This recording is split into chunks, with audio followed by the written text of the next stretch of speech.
Well, I took my car, the Empress Victoria, down to Albany today, our state capital, to get an oil change, the 30,000 mile service, detailing, one thing and another.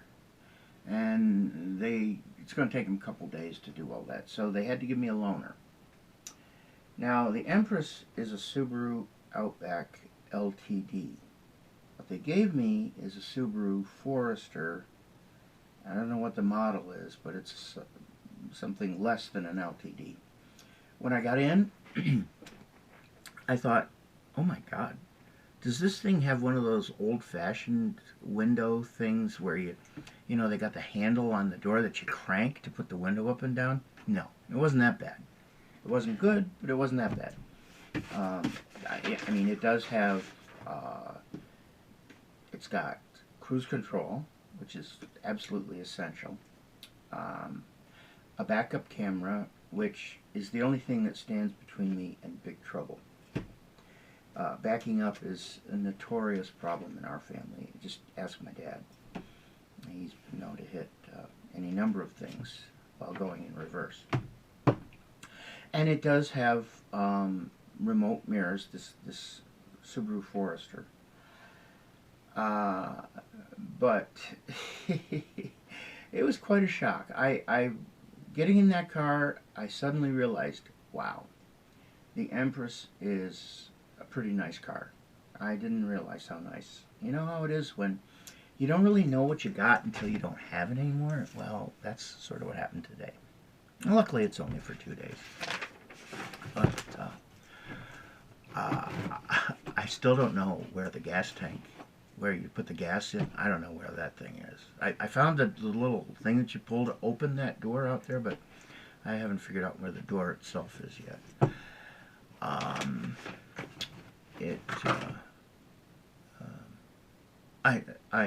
I stopped and put it in park, and I was going to push in the handbrake button, but it doesn't have one. It doesn't have an electric handbrake. It's got one of those old-fashioned things that you push the button in and pull up.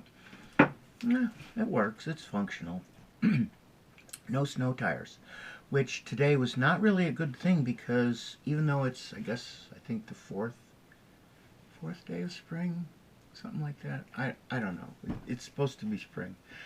But we were getting sleet and snow and slush on the roads. And I didn't actually have any trouble, but it was, I didn't have the confidence in it that I have with the Empress with the snow tires. This car, though, it's not primitive, but it's not much above primitive. Like, the seats, they're cloth, and they aren't even heated. I don't know how to adjust them. There are no buttons that you push to go up or down or forward or back or the backrest. Mine's got like 9 adjustable things or something. That's what it says in them. I don't know, whatever that little sticker thing is that they put on when you buy the car. Anyway, luckily the seat was in a position where it was okay. I can drive it fine the way it is. I didn't have to adjust it because I couldn't figure out how to do so anyway. The rear view mirror, it's just one of those old-fashioned kind. It's got the thing that if somebody's behind you with their lights on, you hit this tab and it switches the mirror. Mine, it's electric. I can't. I wouldn't figure out how to change it if I wanted to. It does it by itself. Oh, and I'm driving along. I didn't have headlights on. The Empress, she turns the headlights on when it gets dark. I don't have to worry about that. The radio. Oi. FM and AM, those old things that cars used to have? That's what this has got. It doesn't have, the satellite with the blend, the pulse, the bridge. It doesn't even have an Elvis channel or an E Street. You just got to turn on this radio and you take what you get, basically. And you can switch stations. There's a thing that you can turn, but you can't say, well, I want to listen to alternative or God forbid, rap. And by the way, the C in rap is silent. Um, I I got that from my buddy Mark Sherrar out in L.A. I don't like to plagiarize. If I use something, I try to give him credit. Now, Rootin' Tootin' Vladimir Putin, that's mine. I made that up. The son of a bitch. Anyway, the car. Let's see. There's no navigation system in it.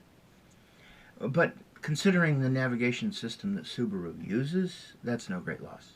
I bought a Garmin when I was in Florida about a year ago because the navigation system in the Empress, it's telling me to go through gated communities, roads that don't exist, and I just said, screw that. I went in the Best Buy and bought myself a Garmin, and it's been pretty smooth sailing ever since.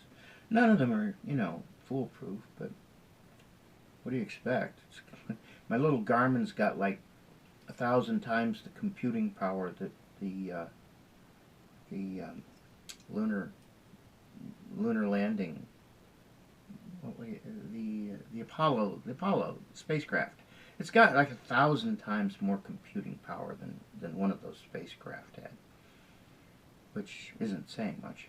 I don't know why they're onboard computers, as they called them back in those days. I don't know what those computers actually were good for. They were just glorified calculators, as far as I know. Anyway, we'll be getting the Empress back tomorrow, God willing. And she'll be all freshly oiled and have additives put in and injectors, whatever they do. It'll be detailed because I'm going down to see my, I guess you would say, former fiance in Tennessee. And if she should happen to ride with me, I don't want her to see the filthy condition that the Empress had fallen into. Yeah. So, that's how I be motoring for a couple days. But it's okay. At least I'm motoring. I could be in a grave somewhere, and 2 months ago I thought I would be by now. So, it's all good. You know what I'm saying? Pax Vobiscum.